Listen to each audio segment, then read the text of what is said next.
Okay, student, your question number 3 is verify associative law of union and intersection by using diagram of question number 1. मैं question number 1 की diagram के साथ तो बाद में explain करूंगी. Let me explain first associative law of union. अब associative आपको वैसे अगर याद करने में प्रॉब्लम है तो आप एसोसिएटिव वर्ड को अपने जहन में रखें कि ये किसी चीज़ के साथ एसोसिएट कर रहा है, यानी इसमें कोई से भी सेट्स जो हैं वो आपस में एसोसिएट करेंगे. ठीक है, अगर एसोसिएटिव लॉ ऑफ यूनियन है, ठीक है, तब ये कौन सा सेट होगा? एसोसिएटिव लॉ ऑफ यूनियन, यानी अगर हम ए यूनियन बी को पहले सॉल्व कर रहे हैं तो यूनियन सी हम उसके साथ बाद में सॉल्व करेंगे, यानी ए यूनियन बी ब्रैकेट में आएगा, यूनियन सी बाद में आएगा. अब उसके बाद आप क्या करेंगे, ए यूनियन ए को बाहर लिखेंगे और बी यूनियन सी अंदर लिख देंगे. ठीक है, यानी बी यूनियन सी को अपने ब्रैकेट में लिख के ए को बाद में एसोसिएट करना है. ठीक, ये आपका था एसोसिएटिव लॉ ऑफ यूनियन. अब एसोसिएटिव लॉ ऑफ इंटरसेक्शन क्या है? सेम इसी तरह से कि आपने इंटरसेक्शन में तीनों सेट्स को एसोसिएट करना है आपस में. कोई से भी पहले दो सेट्स को आप इंटरसेक्शन में एक ब्रैकेट में लिखेंगे और थर्ड वाले को आप बाद में लिख देंगे. फिर आप क्या करेंगे कि फर्स्ट वाले को बाहर लिख देंगे, ठीक है, और सेकंड और थर्ड को पहले सॉल्व कर लेंगे इंटरसेक्शन में. ठीक है, ये थे आपके एसोसिएटिव लॉ ऑफ यूनियन और एसोसिएटिव लॉ ऑफ इंटरसेक्शन. अब डायग्राम क्वेश्चन नंबर 1 की डायग्राम के साथ हम ये जो लॉज है ये प्रूव करके दिखाएंगे आपको. ओके स्टूडेंट्स, ये आपके क्वेश्चन नंबर 1 के फर्स्ट 2 पार्ट्स हैं. ठीक है, अब हम इन फर्स्ट 2 पार्ट्स पे अपना first property first law prove करेंगे. A union B union C equals to A union into B union C. ठीक है, अब ए यूनियन बी क्या है आपके पास इस वाली डायग्राम में? ए यूनियन बी, यूनियन में यू वेरी वेल नो कि सारे कॉमन सारे नॉन कॉमन आ जाते हैं. ठीक है, अब जितना सारा ए का पार्ट है जितना सारा बी का पार्ट है उसे हम हाईलाइट कर देंगे. ठीक है, मैं कलर नहीं करी, मैं यहाँ पे हॉरिजॉन्टल और वर्टिकल लाइंस ड्रॉ करूँगी. ठीक है, रिमेंबर कि आपकी जो इस तरह से लाइन है ये आपके पास हॉरिजॉन्टल लाइंस हैं और जो आपकी स्ट्रेट लाइंस हैं वो आपकी वर्टिकल लाइंस हैं. ठीक है, अब ए यूनियन बी मैंने हॉरिजॉन्टल लाइन से शो किया ए. अब सारे ए के ऊपर जितना ए आ रहा है, चाहे उसमें बेशक सी भी ऐड हो रहा है, इससे कोई फर्क नहीं पड़ेगा क्योंकि ए का पार्ट भी है. And B, A union B आपने हाईलाइट कर दिया. ठीक है, ए यूनियन बी के बाद है यूनियन सी, यानी इन दोनों के साथ अगर हम सी वाला पार्ट भी हाईलाइट करते हैं, ठीक है, तो सारे कॉमन सारे नॉन कॉमन सब आ जाएंगे. ठीक है, ये सारे का सारा पार्ट ए वाला भी सारा शामिल हो जाएगा और बी वाला भी सारा इसके साथ शामिल हो जाएगा. All common all non common include here. So A union B का आपके पास क्या आंसर आया? आपने कहा मैंने ए यूनियन बी ड्रॉ किया है and I get just red horizontal lines. ठीक है, now if I draw A union B and then I associate with C, then what I get answer in 2 parts. मेरे पास all horizontal lines भी आई हैं, ठीक है, and मेरे पास all vertical lines भी आई हैं. देखिए वर्टिकल लाइंस भी आंसर है और वर्टिकल हॉरिजॉन्टल बोथ लाइंस भी आंसर है, यानी ये सारे का सारा पार्ट आंसर है. ठीक है, now move forward for the right hand side. Right hand side आपकी क्या है? बी यूनियन सी ब्रैकेट में है. आपने बी और सी को पहले हाईलाइट करना है. ठीक है, बी और सी को पहले हाईलाइट किया, बी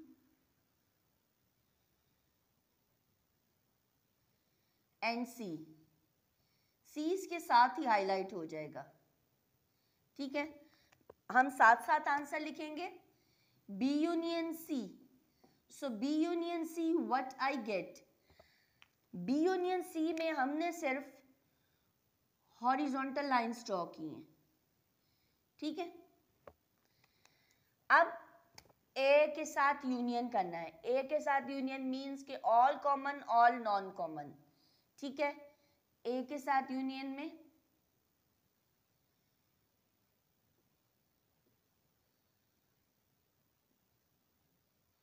ये सारा ए का बी सी तीनों पार्ट्स आ जाएंगे, so A union into B union C आपके पास 2 पार्ट्स में आंसर आएगा, एक आपके पास डबल लाइन आंसर आ रहा है और एक आपके पास सिंगल लाइन आंसर आ रहा है।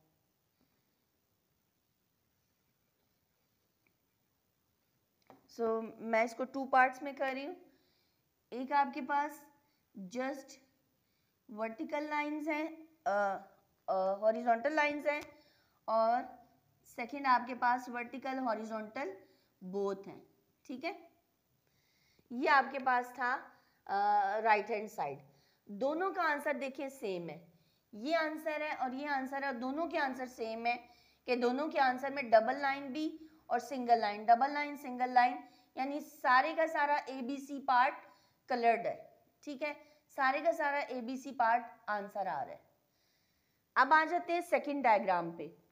सेकंड डायग्राम में A यूनियन B आपने सबसे पहले ड्रॉ करना है, A यूनियन B, दोनों में कॉमन तो कुछ नहीं है, लेकिन हमने सारे नॉन कॉमन आंसर लिख देने हैं। सारे नॉन कॉमन मीन्स कि आप जहां पे A पड़ा हुआ है वहां पे आप हॉरिजॉन्टल लाइंस ड्रॉ करेंगे, जहां B है उस सारे पे आप हॉरिजॉन्टल लाइंस ड्रॉ करेंगे, ठीक। अब इसके बाद ये तो हमने A यूनियन B निकाल लिया। अब जब हम इसका यूनियन C के साथ करेंगे, यानी नॉन कॉमन को हमने C के साथ जब कॉमन लिया तो इसमें फिर आपके पास all common all non common answer आ गया, ठीक है। अब देखें इसका अगेन आंसर जो है वो 2 पार्ट्स में आ रहा है, A union B,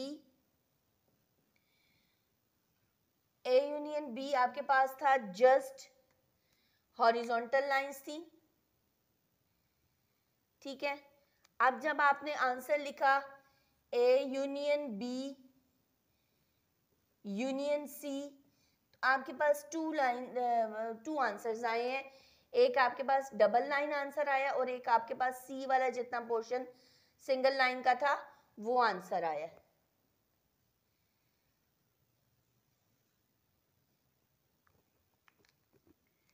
horizontal lines and horizontal lines along with vertical lines। देखिए मैंने ग्रीन वर्टिकल लाइंस रखी हुई हैं और रेड हॉरिजॉन्टल लाइंस रखी हुई हैं, ठीक है। रेड ग्रीन कंबाइन और ग्रीन अलग से, ये आंसर्स है, ठीक है। अब हम आ जाते हैं इसकी सेकंड डायग्राम पे, सॉरी राइट हैंड साइड पे। अब राइट हैंड साइड को किस तरह से करना है,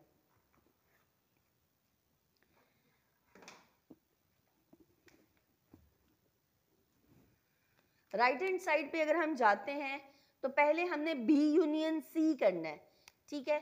B और C का यूनियन लेना है, तो हमेशा आप देख रहे हैं कि सबसे पहले मैं ले रही हूँ red line, red marker use कर रही हूँ और हॉरिजॉन्टल लाइंस के लिए यूज कर रही हूँ। B यूनियन C आपके पास क्या आएगा, B और C में सारी आपने हॉरिजॉन्टल लाइंस ड्रॉ कर देनी है, B एंड C, ओके। अब जब हमने इसका यूनियन C के साथ लेना है, साथ साथ आंसर लिख ले, इट्स मच बेटर। आपने B यूनियन C का आंसर लिखा कि I draw just horizontal lines, ठीक है। अब जब आप फाइनल आंसर करेंगे कि उसका A के साथ यूनियन ले रहे हैं तब आप ए कंबाइन को along with B and C, क्योंकि आपने यूनियन लेना है, यूनियन में आप सब चीज़ें इंक्लूड कर देंगे। सो आपके पास फाइनल आंसर क्या आया?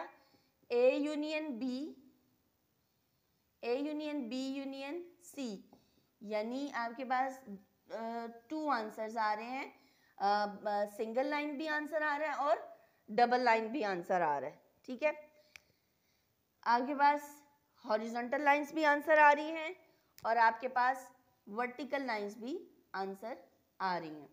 ये आपका था फर्स्ट एंड सेकंड पार्ट।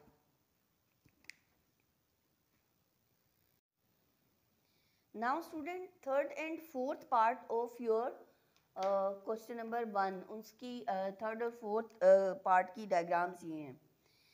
अब इसमें हमने ए यूनियन बी सबसे पहले ड्रॉ करना है। अब जो आपका थर्ड वाला है वो तीनों सेट ओवरलैप कर रहे हैं। ठीक है, थर्ड वाले पार्ट में तीनों सेट ओवरलैप कर रहे हैं। अब इस डायग्राम में हम A union B union C किस तरह से शो करेंगे? ए यूनियन बी मीन्स कि पूरा ए पूरा बी आपने हाईलाइट कर देना है। ठीक है, अब as you very well know कि मैं red first of all use कर रही हूँ फॉर द हॉरिजॉन्टल लाइंस। ठीक है, ए एंड बी का सारा पार्ट आपने हॉरिजॉन्टल लाइंस के साथ हाईलाइट किया है। ठीक है, अब जब हमने इसका यूनियन सी लेना है, यूनियन सी में आपने ए यूनियन बी के साथ सी को भी हाईलाइट करना है। ठीक है, अगर हमने पहले हॉरिजॉन्टल लाइंस ली थी तो अब हम यूनियन सी के साथ करने के लिए वर्टिकल लाइंस लेंगे। ठीक है, अब वर्टिकल लाइंस लेंगे तो ए को भी इंक्लूड करना है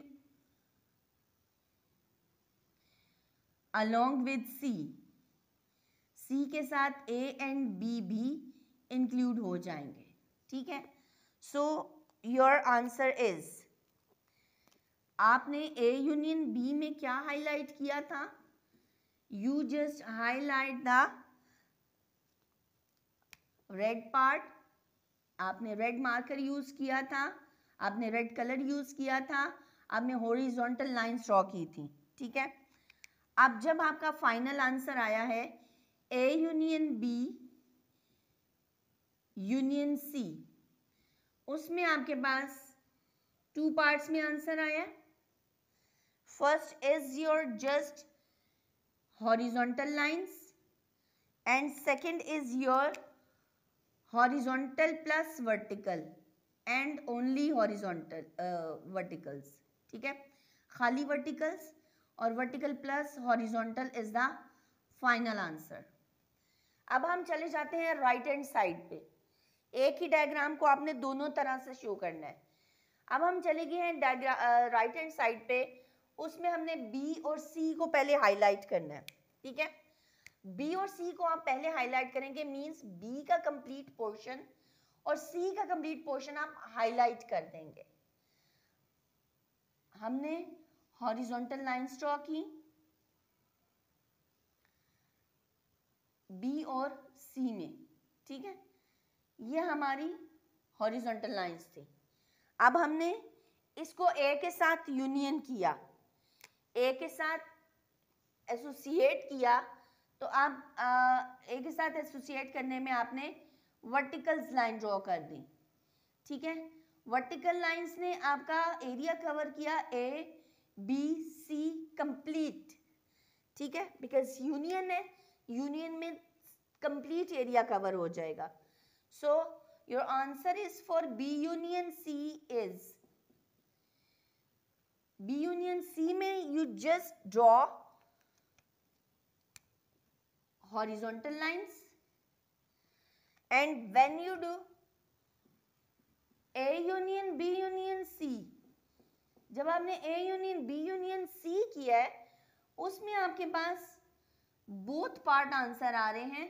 आपके पास हॉरिजॉन्टल लाइंस भी आंसर आ रहा है अलोंग विथ वर्टिकल लाइंस, यानी डबल लाइन आंसर आ रहा है और ओनली वर्टिकल लाइंस आंसर आ रहा है। ठीक है, ये है आपका A union B union C for the overlapping set. ये तीनों सेट ओवरलैप कर रहे हैं, ठीक है। अब हम आ जाते हैं, 2 सेट ओवरलैप कर रहे हैं, थर्ड वन डिसजॉइंट है, ठीक है। अब इसमें हमने किस तरह से करना है, A यूनियन B, यानी पहले हमने A यूनियन B शो करना है। A और B बोथ को आप हाईलाइट कर देंगे, बोथ में हम vertical line stroke, horizontal line stroke कर देंगे। इसके बाद जब हम यूनियन C करेंगे, यूनियन C के लिए हमने वर्टिकल लाइंस यूज की। अब अगर ये खाली वर्टिकल लाइन C में नहीं आएंगी, A एंड B में भी आएंगी, बिकॉज यूनियन है, यूनियन में ऑल कॉमन नॉन कॉमन आते हैं। So the answer is A union B। A union B के लिए आंसर है जस्ट हॉरिजॉन्टल लाइंस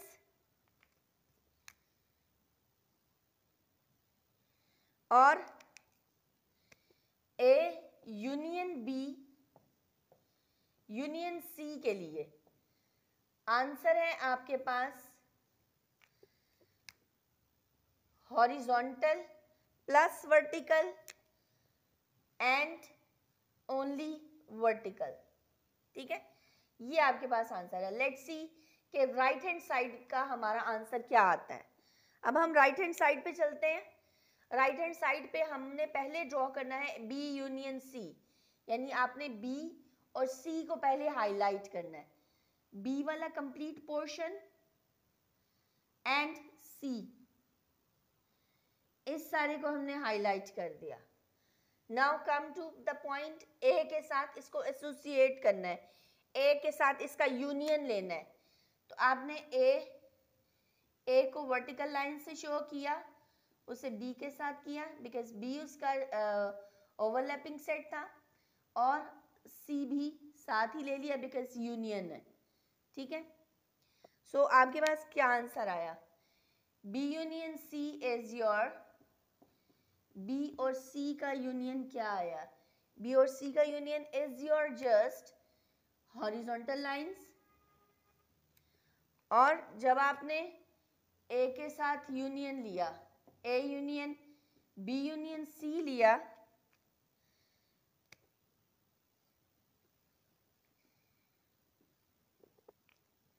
तब आपके पास horizontal plus vertical and only vertical lines, ये आपके पास आंसर आया। ये आपके 4 के 4 पार्ट्स थे for the first property that is for the first law that is associative law of union, ठीक है। ये आपके 4 के 4 पार्ट्स, आई होप आपको बहुत अच्छे तरीके से समझ में आए होंगे। अब हम अपने सेकंड लॉ की तरफ चलते हैं, एसोसिएटिव लॉ ऑफ इंटरसेक्शन।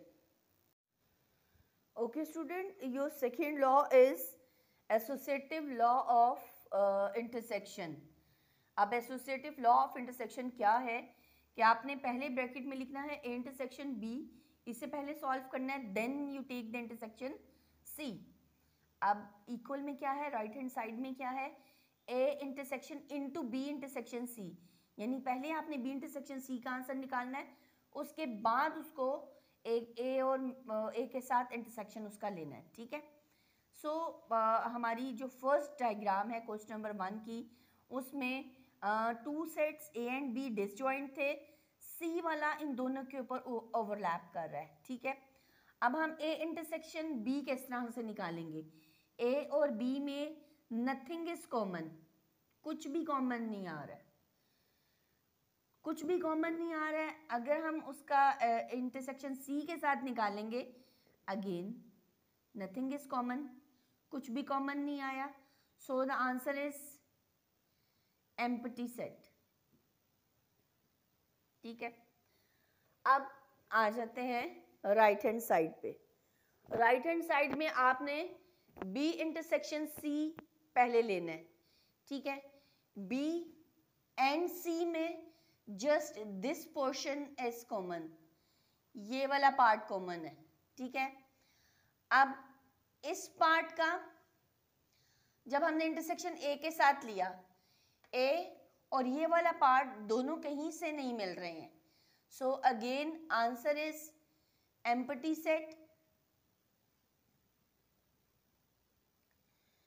अब हम आ जाते हैं सेकंड क्वेश्चन की, सेकंड पार्ट की तरफ। Second part is C is the subset of A and A and B are overlapping set।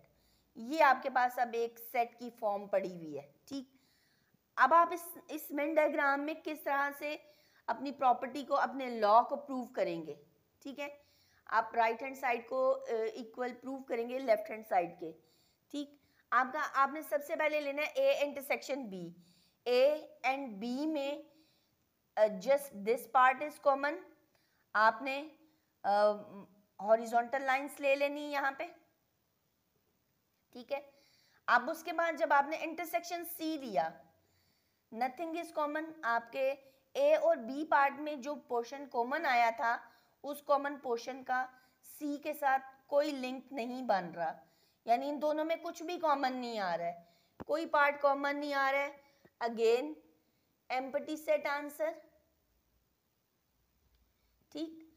अब हम आ जाते हैं राइट हैंड साइड पे, B इंटरसेक्शन C।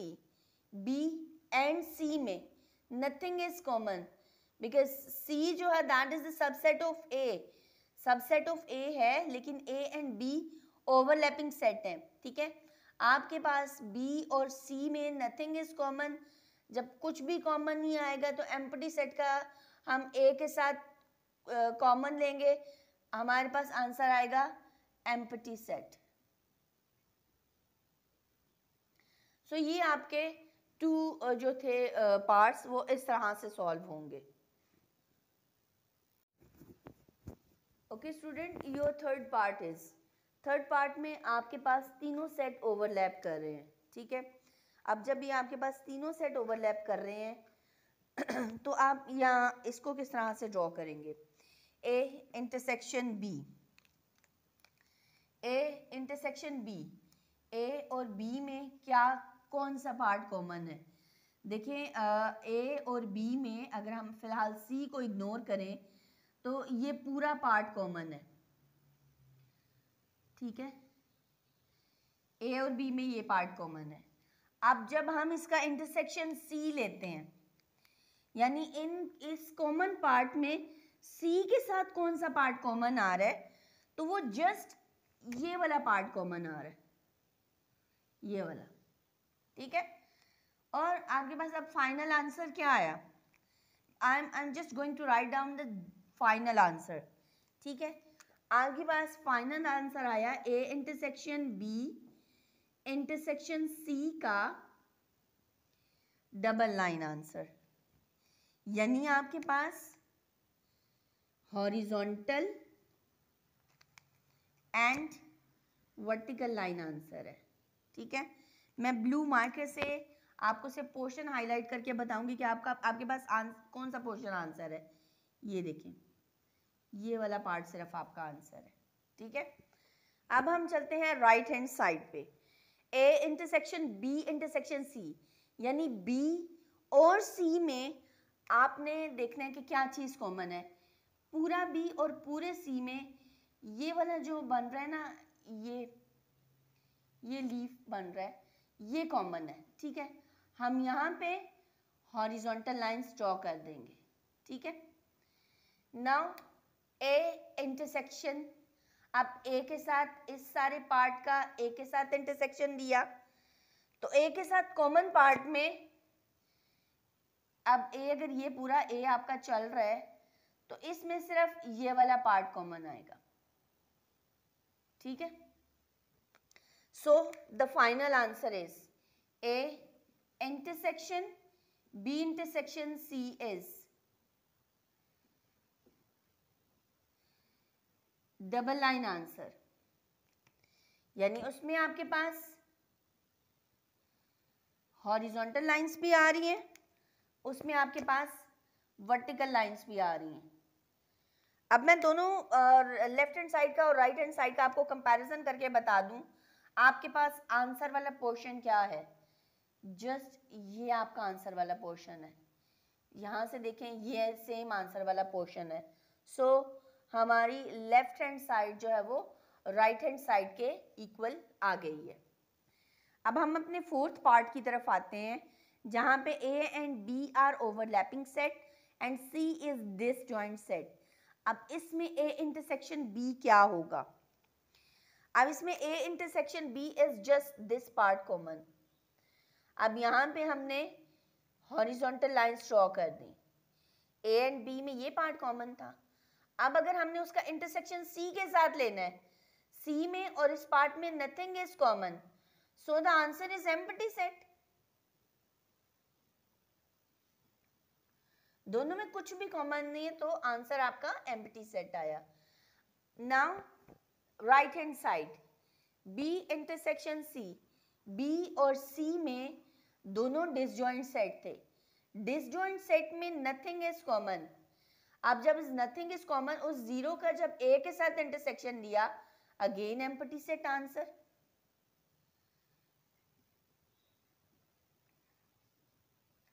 सो होपफुली आपको ये 4 के 4 पार्ट्स अपने एसोसिएटिव लॉस के साथ समझ में आ गए होंगे। हमने associative law of union and associative law of intersection सीखा।